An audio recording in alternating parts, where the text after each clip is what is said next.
Halo, assalamualaikum. Welcome back to Cece Maca.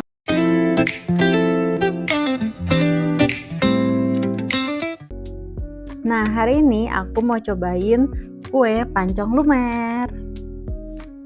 Nah, ini aku pesen yang mix rasanya. Jadi ini ada tiramisu, Oreo, keju, sama coklat. Nah, kalau yang ini yang aku pesen kue pancong lumernya itu merupakan yang adonannya tuh sebenarnya dari kue pukis. Jadi si restonya ini dia modifikasi. Jadi dari kue pukis, nah dia bikinlah di kue pukis ini dicetakan kue pancong. Nah kemudian dia nanti kasih pilihan tuh, boleh setengah matang ataupun mematang. Nah ini aku pesennya yang matang. Ini dia. Oh iya, buat teman-teman yang punya rekomendasi restoran atau minuman atau tempat makan atau makanan apapun yang mau aku yang bisa direkomendasiin ke aku, yang bisa aku review, boleh banget komen di kolom komentar ya. Ini restonya di GoFood.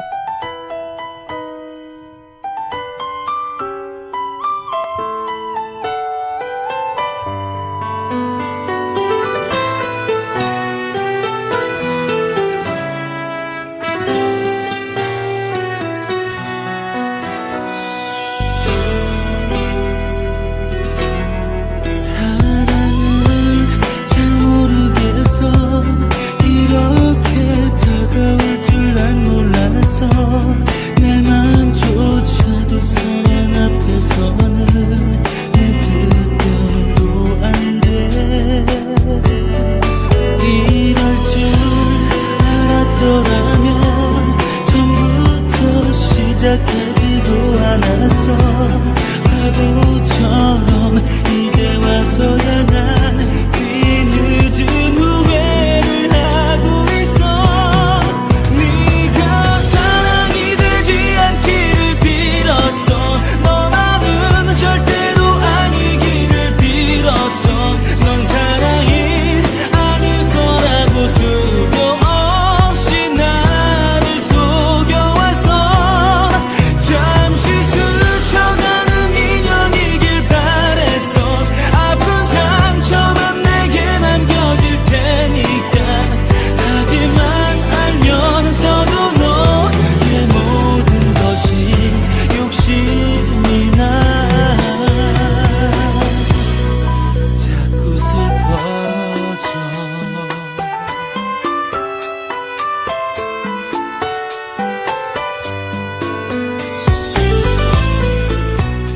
Nah, sekarang aku mau cobain kue pancong lumernya dari Mister Pancong.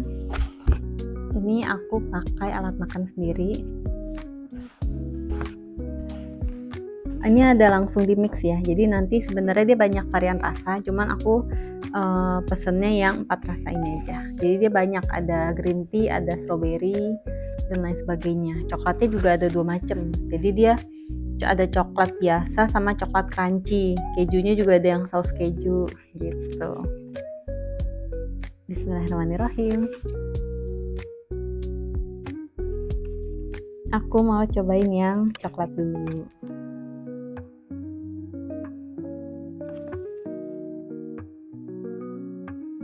Ini sih lembut ya, tuh.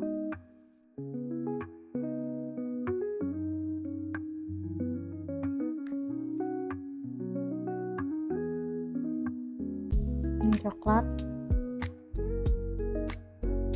Bismillahirrahmanirrahim.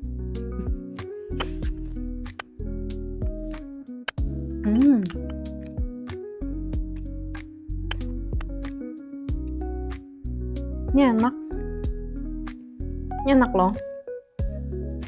Lumayan kalau yang bosen makanan manis apa bingung.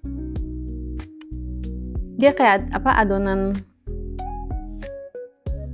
Kalau yang ini kan matang ya. Mungkin kalau misalkan yang setengah matang itu bakal lebih lumer lagi. Kayak adonan kue. Dia sih emang kayak kue pukis. Walaupun aku nggak terlalu hafal. Ini aku cobain yang keju.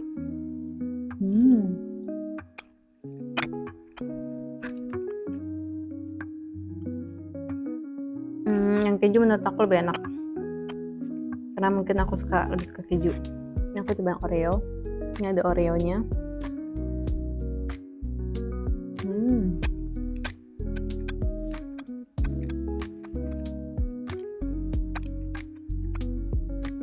Enak sih.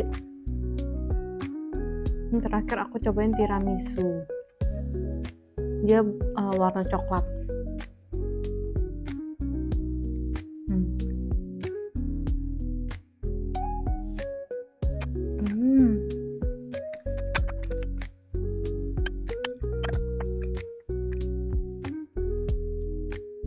Ini sih emang enak semua ya.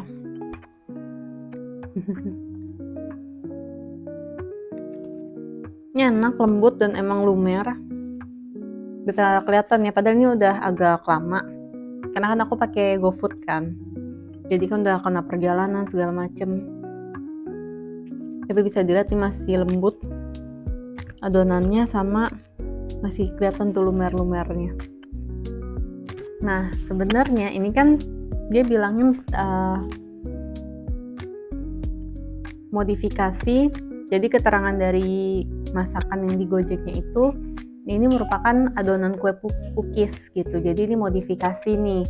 Tapi sebenarnya kue pukis sama kue pancong itu beda, agak beda gitu sebenarnya. Minum dulu.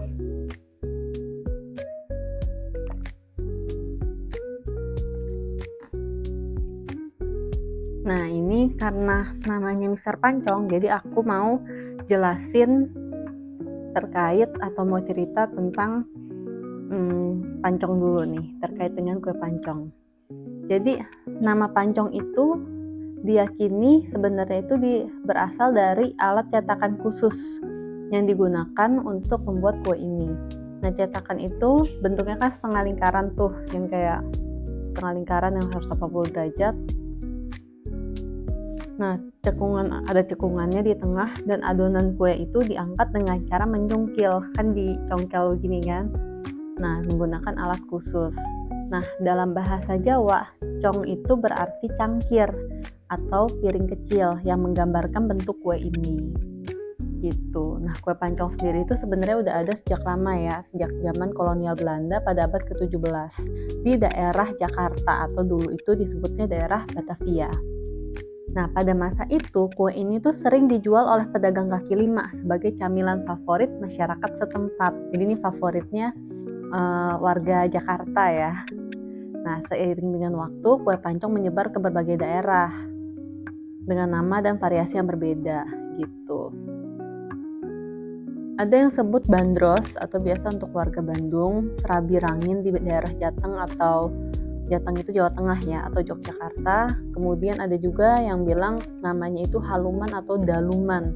Itu untuk biasa di daerah Bali. Jadi itu cuman namanya aja sama variasinya beda-beda, tapi sebenarnya yang kesamaan itu dari sisi bahan dasarnya dan cara pembuatannya. Nah, kalau kue pancong itu dibuat dengan tepung beras, kelapa parut, santan kelapa, garam, dan gula pasir. Jadi ada taburannya tuh gula pasir. Gitu.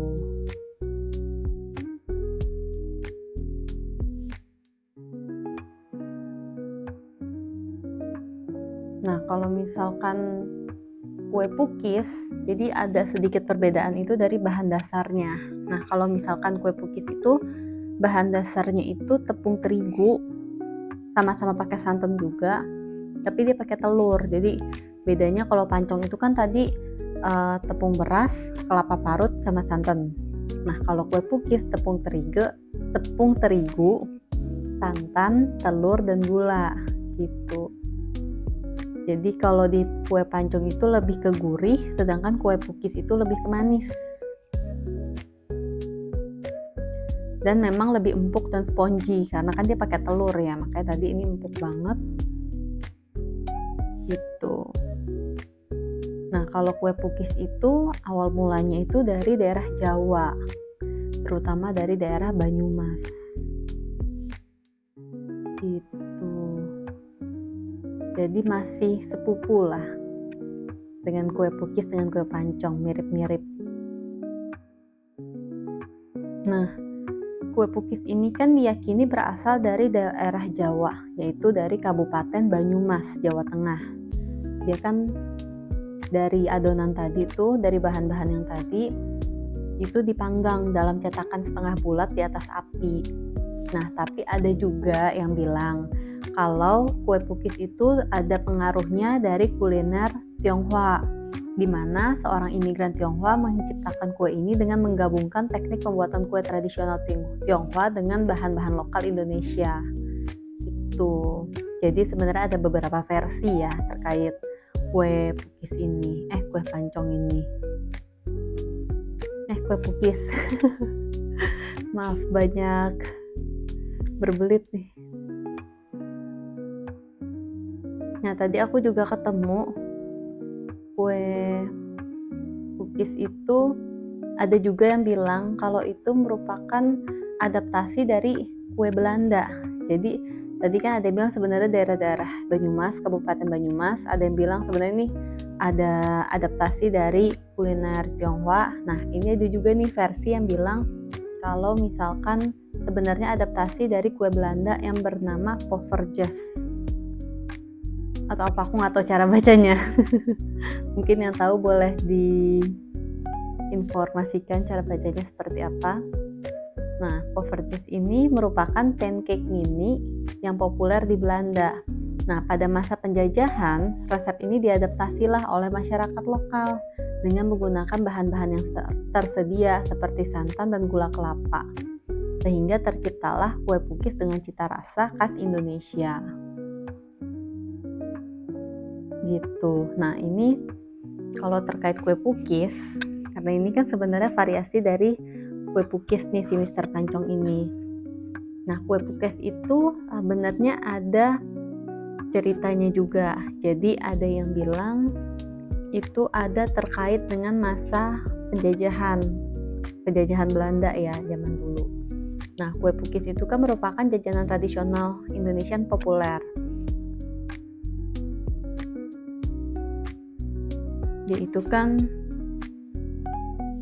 salah satu versi menariknya itu adalah terkait dengan masyarakat di Desa Sampang yang diculik oleh penjajah dan dipaksa untuk membuat kue pukis gitu. Jadi pada zaman dahulu di desa kecil di Kabupaten Kebumen ada namanya Desa Sampang.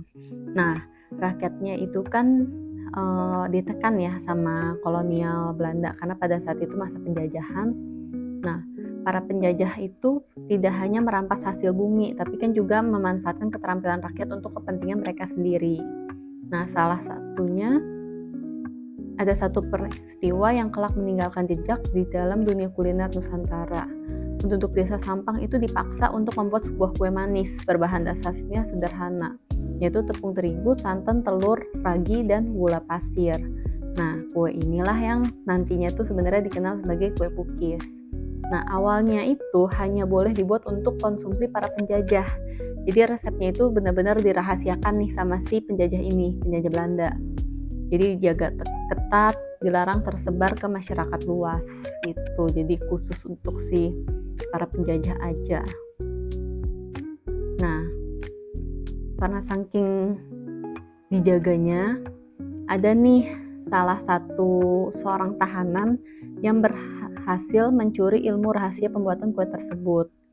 Jadi diingetin nih cara adonannya harus dibuatnya bagaimana, diuleni bagaimana, seberapa panas api yang membakar cetakan setengah lingkarannya, kemudian aroma manis yang menandakan kematangan sempurnanya juga seperti apa. Jadi benar-benar diingetin, dipelajarin gitu. Jadi mungkin dia ingin sharing ya karena kan sebenarnya penjajah Belanda ini cuma memanfaatkan tenaga masyarakat Indonesia doang. Jadi dia ingin sharing juga mungkin dengan keluarganya, dengan masyarakat yang lain gitu. Nah, ketika kesempatan datang, tahanan itu melarikan diri. Dia balik ke desanya, yaitu ke Desa Sampang, dengan membawa lebih dari sekedar kebebasan. Dia membawa warisan rasa, yaitu dia membuat kue pukis nih di rumahnya. Bukan untuk penjajah, tapi untuk dinikmati bersama sesama rakyat yang lama merindukan kebahagiaan kecil. Gitu, dari satu desa, aroma harum kue pukis menyebar ke kota-kota kecil sekitarnya, lalu menembus batas pulau dan waktu. Nah, lambat laun, kue pukis menjadi ikon jajanan tradisional Indonesia. hingga hadir dalam acara-acara keluarga, pasar rakyat, hingga kafe-kafe modern dengan berbagai inovasi rakyat. Makanya kalau dulu kan plain ya, jadi kalau sekarang makanya kayak gini macam-macam, ada coklat, keju, oreo, tiramisu, ada red velvet, pandan, dan lain sebagainya. Nah, di balik kelembutan itu sebenarnya kue pukis ini jadi menyimpan kenangan tentang perjuangan, kecerdikan, dan semangat untuk bertahan pada masa-masa sulit itu. Gitu. Jadi cuma bukan sebuah makanan ya. Jadi ini bisa juga sebagai simbol bagaimana sebuah bangsa bisa menyulap penindasan menjadi sesuatu yang manis dan abadi. Indah sekali ya. Tapi ini hanya merupakan sebuah cerita rakyat ya. Aku juga tidak bisa mengkonfirmasi apakah ini benar nyata atau tidak gitu. Tapi ini kalau memang benar terjadi, maka sangat menyentuh ya kisahnya, karena dia benar-benar si tahanan yang berhasil kabur itu cerdik sih.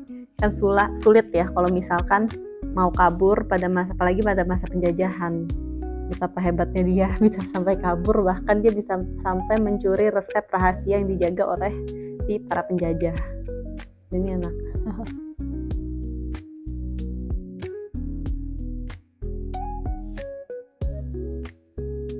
Kalau aku sih lebih suka yang keju sama oreo.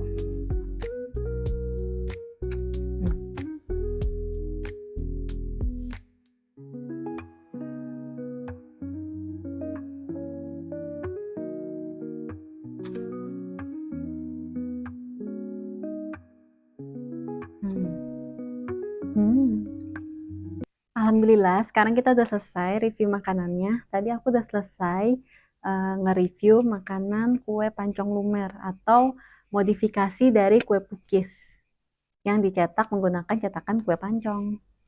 Next, kita akan review makanan menariknya lagi. Oh ya, terima kasih buat teman-teman yang udah nonton video aku sampai selesai. Jangan lupa kalau misalkan ada makanan atau restoran yang bisa aku review, yang mungkin mau direkomendasiin ke aku, boleh banget tulis di kolom komentar. Terima kasih. Assalamualaikum. See you. Bye-bye. Thank you all for watching this here video.